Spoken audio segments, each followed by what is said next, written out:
Okay. You just getting in the house here and you got a good news from me or what?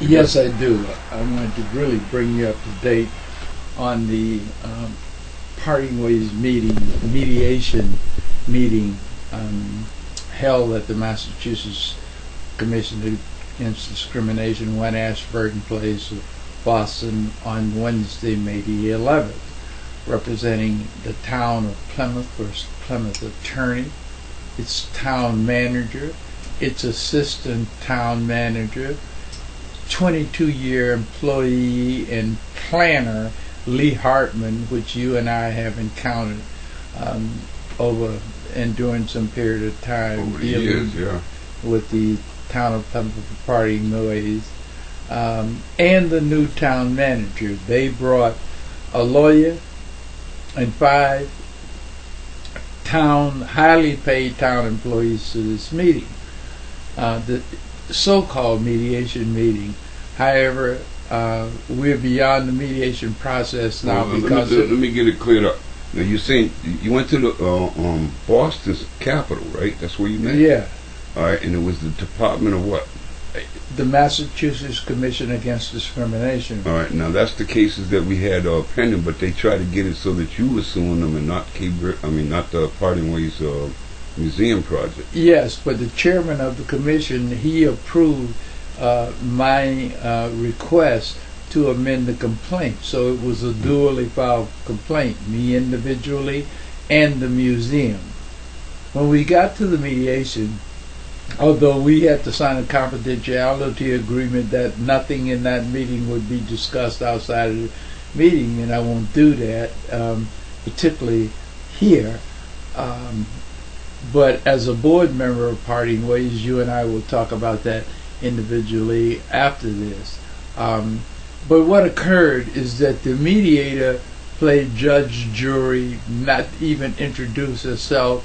The rules for the mediation came to both the town of Plymouth and Parting Ways, who both had to be there at 10 o'clock. If you were not there at 10 o'clock, according to the commission's instruction, it would be over.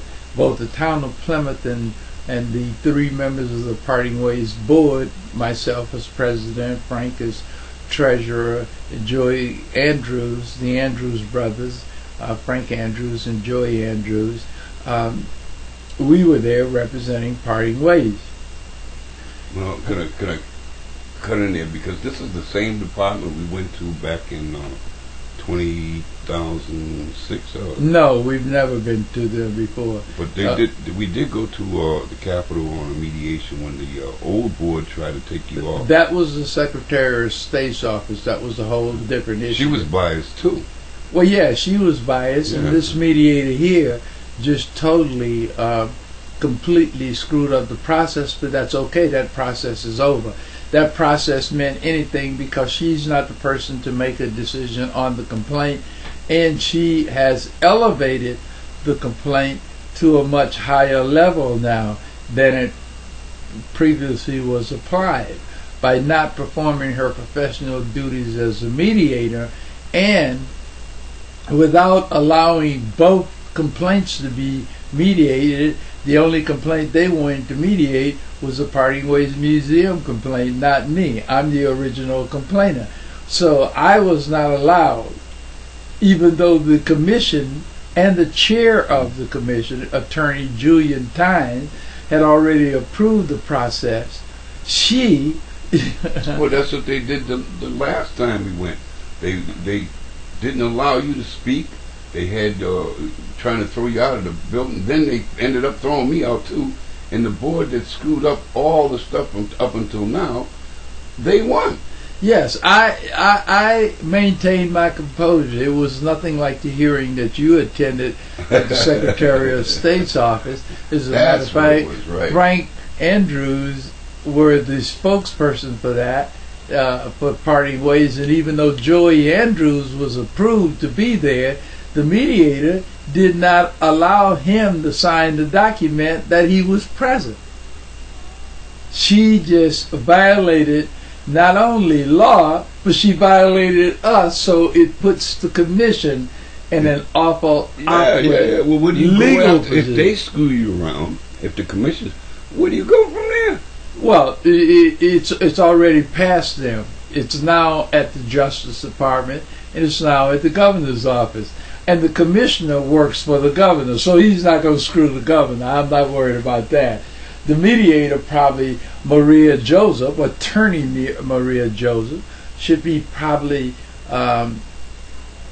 taken out of her contractor's position because she's not a state employee, she's a contracted employee. However, you had signed the contract that you would uphold the laws of the Constitution of the United States and the Commonwealth of Massachusetts and the rules of the Massachusetts Commission Against Discrimination, So and she violated all of them. Yeah, so basically she was sworn in to act on behalf of the state's interests. Right. But she acted in her own personal court. Yes. She is angry because in the process prior to this mediation, she made an error in correspondence official, electronic email official correspondence to me about the mediation process, and it had to be corrected by a higher authority of the MCAD. So she was already personally angry with me and took that out on me instead of doing the job she was getting paid for and was responsible for. But she also has a problem in two areas now. If she's a licensed mediator, and I know that she's a licensed lawyer, so complaints will be filed at the Board of Mediation as well as the Board of Bar Overseers. She created a problem for her, not us. All right, so it doesn't slow down what we're doing? Doesn't slow it down, speeds it up. Tell me how.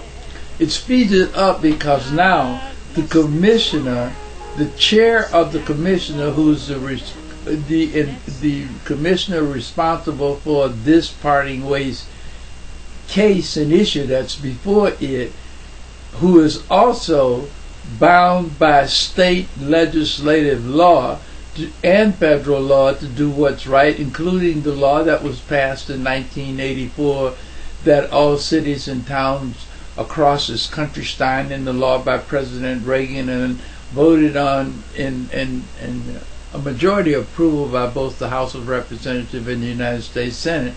So you just can't, as a public official, ignore and violate law.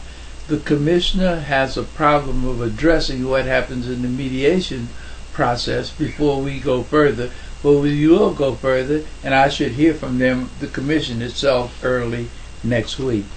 Because I immediately responded to the process that happened the same day that it happened.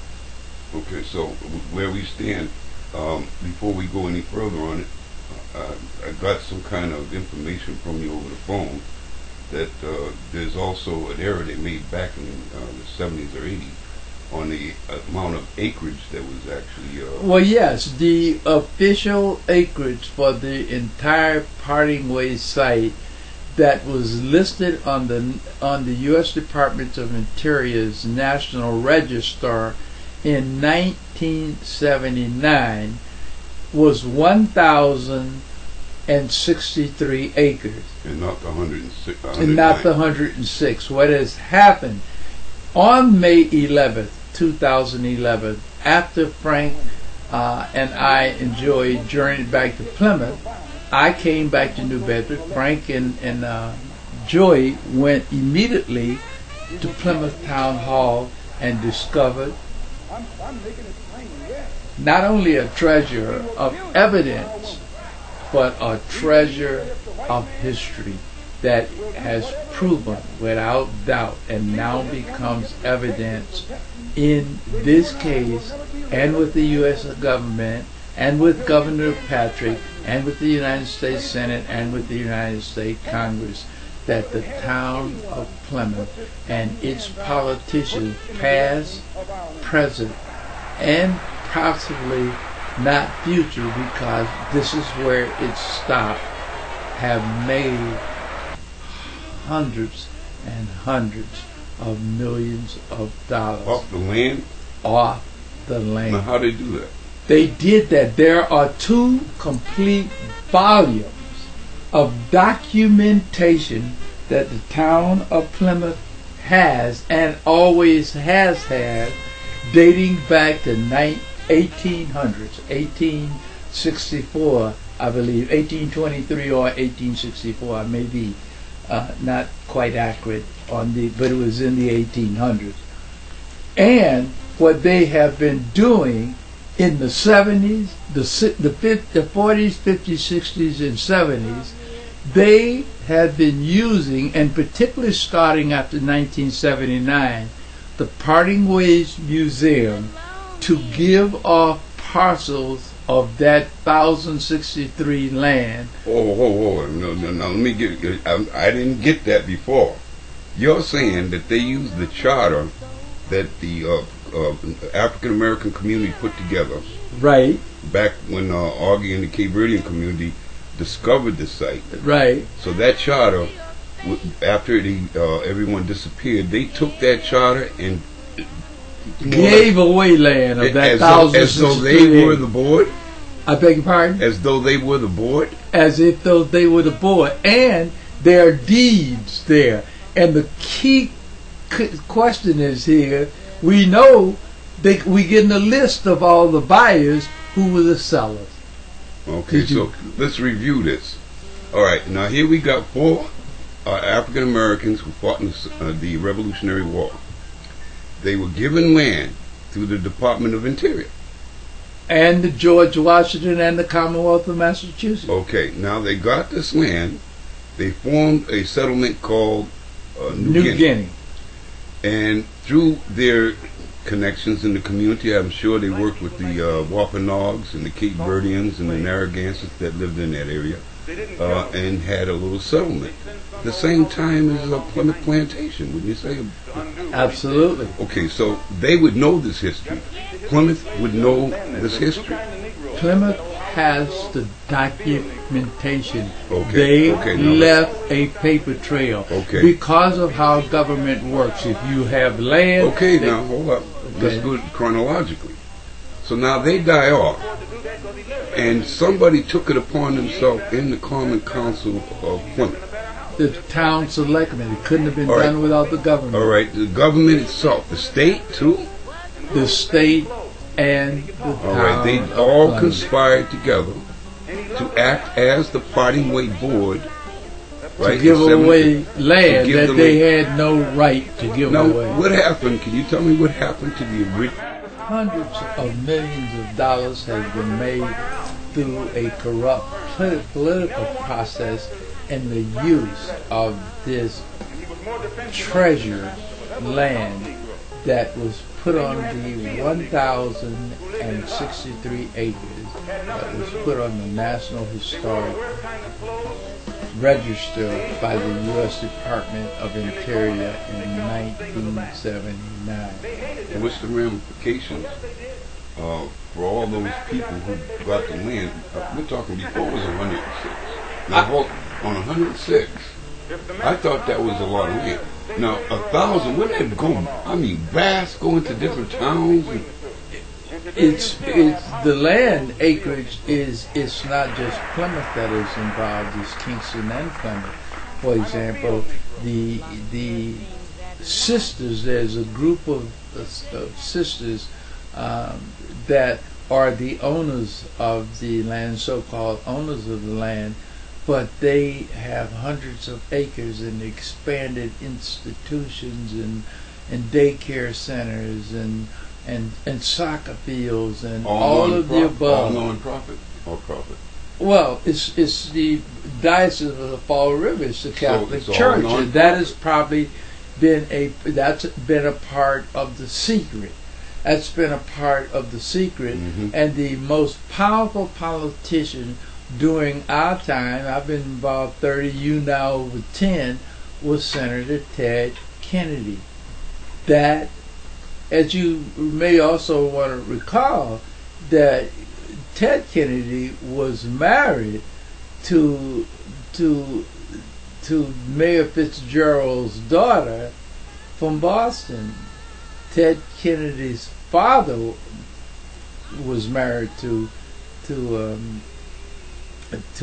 Mayor John Fitzgerald. Well, his wife, Ted Kennedy's mother. It was the mayor of Boston's daughter. So, and we always have assumed, and that's the reason you should never assume, that Plymouth was a part of the Fall River Diocese.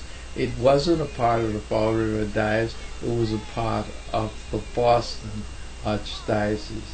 And there have been bishops in religious institutions and business and industry who have all profited. But in order to do that, there are town permits. The town of Plymouth have made hundreds of millions of dollars, and are still making hundreds of millions of dollars in tax revenue because of how they were able to manipulate and steal parts, major parts of this 1,063 acres of historic land. Now, see, I'm really say kind of flashing back on over the 10, almost 11 years that we've been working on this project. I remember when you first told me about Augie Andre, the senior who just passed recently, how he lost his job, along with a lot of other people in the community lost their homes, their jobs, due to Kennedy. Yeah. Could you talk a little bit on that? Well, Kennedy was supposed to be the most democratic, liberal lion in the Senate, and the history was supposed to follow the tradition of both John F. Kennedy and Robert F. Kennedy. But Ted Kennedy, probably because of his longevity in the Senate, had season and power, and nothing went on in the Commonwealth of Massachusetts that he did not control politically. Who was more important, a Catholic institution or black Revolutionary War veterans? Well, the Kennedys were Catholic, so they were the first and only Catholics that ever were in presidency up until that time. John Kennedy is the only Catholic president there has ever been. Right. So the power of the Kennedys and Michael Dukakis and John Kerry were governor and lieutenant governor at the time Route 80 was built. That is the time that the first Parting Ways organization dissipated. They knew a lot of politicians made money on that, and I dare say that Michael Dukakis himself probably personally made some money. They ain't the only ones that made money. This is the funny part. The original members, you told me there was people involved, like Spike Lee, Jesse Jackson, and not Dick Spike Gregory. Lee and Jesse Lee, but Dick Gregory for sure. Okay, for sure. But I heard Jesse Jackson when we was down there with the Dartmouth people, Dartmouth Rams. No, Jesse has never been involved in this. This is Dick Gregory, his and his alone. Okay, and anybody else that was? Well, Dick Gregory, Marvin Hagler, but no one was involved to the extent of Dick Gregory. Dick Gregory came here from Illinois when he gave up his comedy career, bought a huge farm, did a lot of things. He was even, right? Well, not now. He lost all of that. But the Parting Ways history shows the pictures of Dick Gregory and Dr. Dietz on the site with Dick. They're digging at this time, but he has been conspicuously quiet about this because Dick got bought off, both, I believe, personally, and I don't mind saying it, both financially in particular, to keep his mouth shut. Yeah. Dick Gregory could have exposed everything that was going here, but money talks. Yeah, because if I'm not mistaken, he was looking for capital to do his bohemian diet. Man. Absolutely. And all of a sudden he came up with money and he was an entrepreneur. Yeah, and that turned to be a failure because, you know, if you believe in faith of any kind, everything comes full circle. What you put out comes back to you, and that's what happened to him. Now I hear him on the Blog Talk Radio, you know, being interviewed and stuff, and he's trying to get back into comedy. Yeah, because his career in civil rights is tainted. Yeah. So basically, they create their own Destiny. They create their destiny. But they pick those kind of people to be our leaders, and that's what really disturbs me.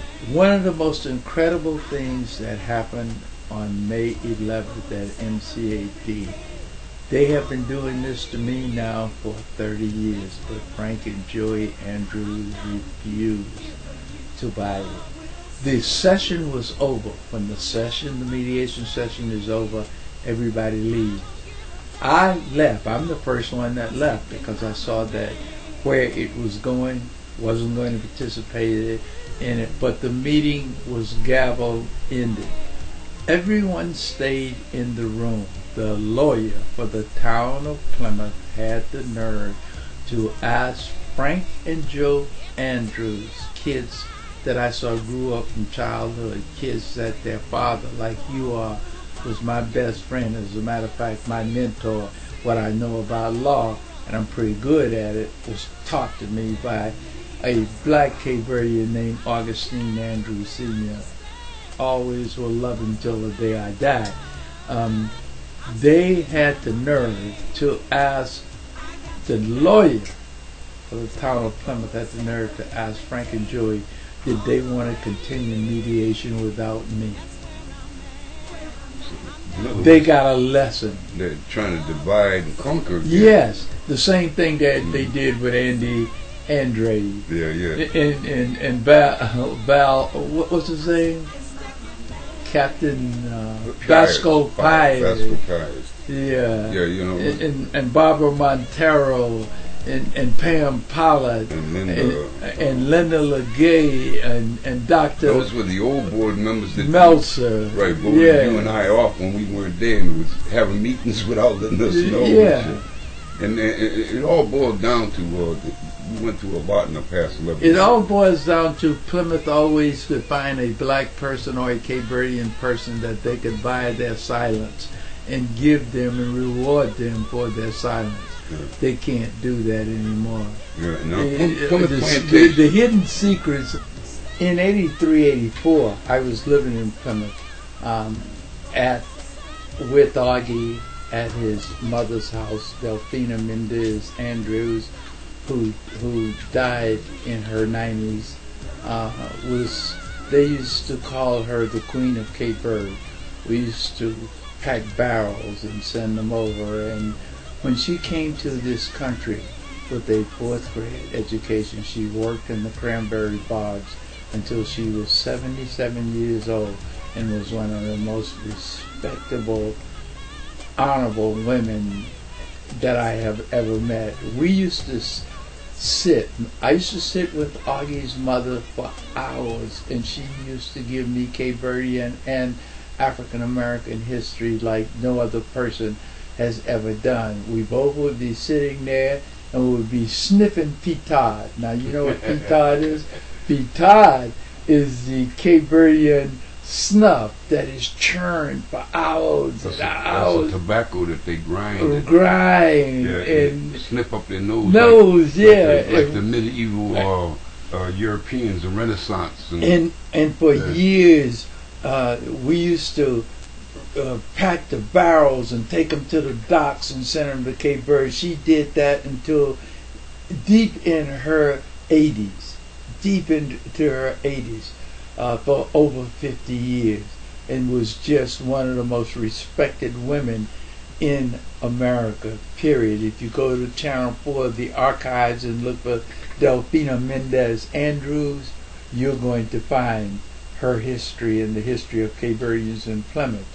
Her son, her youngest son, your and my friend Augie, who passed away in 2011, is the architect, the finder, the patriarch of parting ways. He is the person that brought it out of the woods and into American history life, both world history, both United States history, and the history of the Commonwealth of Massachusetts, as well as Plymouth, Massachusetts, also known as America's hometown. You know, Eddie, any of our listeners that would like to check out the video we have on YouTube of Augie himself telling that story, and his family at his home just before he passed. We got that video on YouTube under Cape Verdean Net. In fact, all the 10 years is documented in some way through videos on Cape Verdean Net YouTube. So I just wanted to mention that if anybody would like to go a little further on the discovery. I'm glad you did because there is no comparable history, and that is the true history, the credible history of particularly African Americans and Cape Verdeans and our contribution from the Revolutionary period up to today.